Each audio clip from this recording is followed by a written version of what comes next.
बघा, ज्या काश्मीरमध्ये सगळ्यात जास्त पर्यटक जे आहे जर कुठल्या राज्याचे जात असतील तर ते महाराष्ट्र राज्याचे जातात. सगळ्यात जास्त उत्पन्न जे आहे ते काश्मीरला टुरिझममधून मिळत असेल तर ते महाराष्ट्र राज्यातून मिळतं. आणि अशा काश्मीरमध्ये जे आहे हे माननीय मुख्यमंत्री महोदयांनी त्या ठिकाणी इनिशिएटिव्ह घेतला आणि त्या ठिकाणी महाराष्ट्र सदन बांधण्याचा निर्णय त्या ठिकाणी घेतला.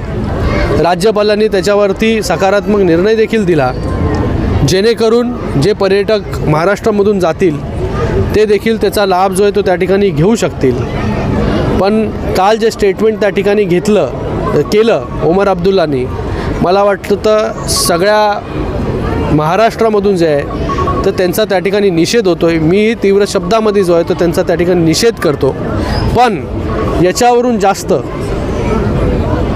ज्या लोकांनी इतके वर्ष हिंदुत्वाच्या नावावरती, मराठी माणसाच्या नावावरती राजकारण केलं, अशा लोकांना देखील मला प्रश्न विचारायचा आहे की जे इंडिया अलायन्समध्ये तुमच्याबरोबर ओमर अब्दुल्ला आहेत,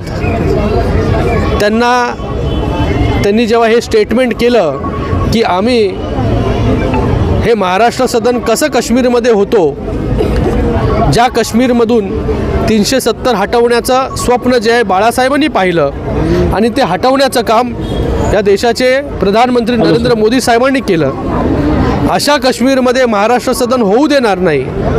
याच्यासाठी इंडिया अलायन्समधले तुमचे जे सहकारी आहेत ओमर अब्दुल्ला, फारुख अब्दुल्ला, त्यांना एका शब्दामध्ये विचारण्याची हिंमत तरी त्या ठिकाणी ठेवा. एवढी लाचारी जी पत्करलेली आहे, 2.5 वर्ष लाचारी जी आहे ती सत्तेसाठी त्या ठिकाणी पत्करली आणि आत्ता या अपेक्षेने लाचारी तुम्ही पत्करली आहे की बाबा ह्या 2024मध्ये जे आहे हे त्या ठिकाणी जे आहे सत्तेमध्ये आपण कसं येऊ, आपण एकटं कुठे पडलं नाही पाहिजे, या दृष्टिकोनातून जो आहे हे एवढा महाराष्ट्र द्वेष ज्यांच्या अंगामध्ये भरलेला आहे, मनामध्ये भरलेला आहे, अशा ओमर अब्दुल्लाबद्दल एक चकार शब्द जो आहे तो त्या ठिकाणी त्यांनी काढलेला नाही.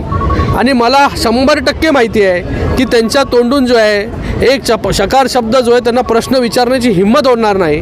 कारण की जे राहुल गांधी सावरकरांबद्दल जे आहे हे नेहमी नेगेटिव्ह त्या ठिकाणी बोलत असतात, त्यांना शिव्याशाप देत असतात, त्यांच्या मांडीला मांडी लावून बसण्याचं काम आणि स्वागत करण्याचं काम शिवतीर्थावरती, ज्या शिवतीर्थावरून हिंदू हृदय सम्राट बाळासाहेब ठाकरे यांनी हिंदुत्वाचा अंगार जो आहे प्रत्येकाच्या मनामध्ये फुलवण्याचं काम त्या ठिकाणी केलं, त्या ठिकाणी हिंदू शब्द उच्चाराला देखील जी आहे ती त्या ठिकाणी हिंमत झाली नाही, तर ओमर अब्दुल्लाला विचारण्याची हिंमत कुठून येईल.